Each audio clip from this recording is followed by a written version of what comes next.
இன்றைக்கி நம்ம பார்க்க போகிற தலைப்பு என்னென்னா தயவு தட்டுப்பாடு.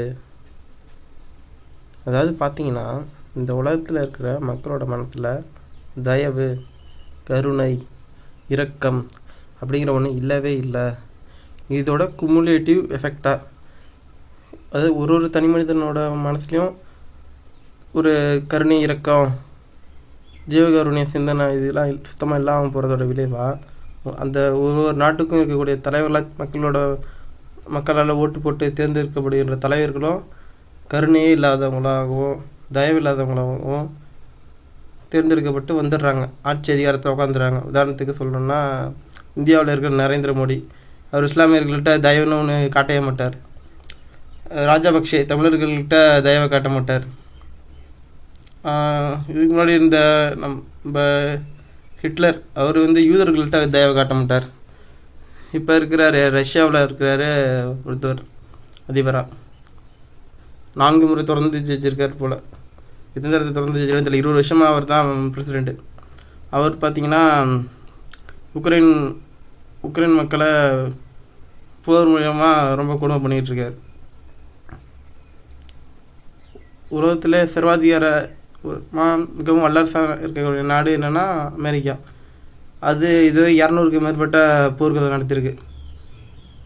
அதாவது மற்ற நாட்டுகளில் அணு ஆயுதங்களையும் தன்னோட படைகளையும் சுற்றி நிப்பாட்டி, உன்னோட நாட்டில் இருக்க வளங்களாகிய பெட்ரோலியம் பொருளை நான் தான் எடுத்துப்பேன், நீ அதை நீ அனுமதிக்கலாம், போய் நான் கொண்டுருவேன் அப்படின்னு மிரட்டி உலகத்தில் இருக்க பெட்ரோலியம் வச்சுருக்க நாட்டுங்கள்லாம் அடிமையாக்கி வச்சுக்கிட்டு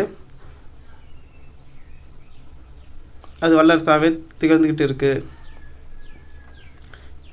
அதாவது பொருளாதாரம், பொருளியல் வாழ்க்கை அப்படிங்கிற ஒரு மனநிலையில் மனிதர்களும் சரி, உலக தலைவர்களும் இருந்துக்கிட்டு தயவுங்கிற ஒன்று இல்லாமல் மோசமான நிலைமைக்கு உலகத்தை கொண்டு போயிட்டுருக்காங்க.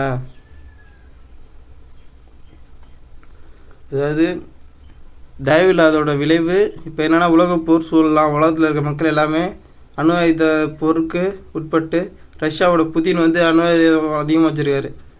அவர் அணு ஆயுத போரை ஆரம்பித்தார்னா அடுத்து அமெரிக்கா அணு ஆயுதம் அதிகமாக வச்சுருக்கு.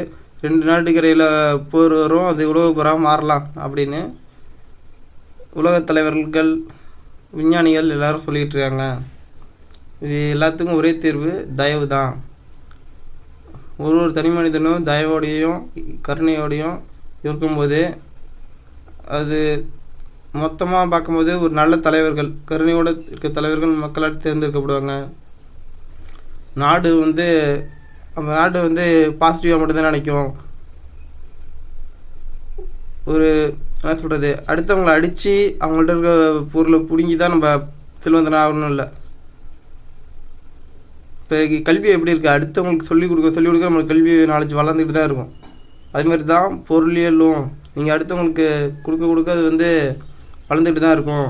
அடுத்தவங்கள்ட்ட ஆட்டையை போட்டு மிரட்டி பிடுங்கி இப்படி தான் நம்ம வளரணும் இல்லை. அடுத்தவங்களோட கருணையாக இருந்து நீங்கள் அடுத்தவங்களுக்கு இரக்கத்தோடு இருந்து தொண்டு செய்யும்போதும் உங்களுக்கு தேவையான பொருளாதாரத்தை கடவுள் தானாக கொடுப்பார்.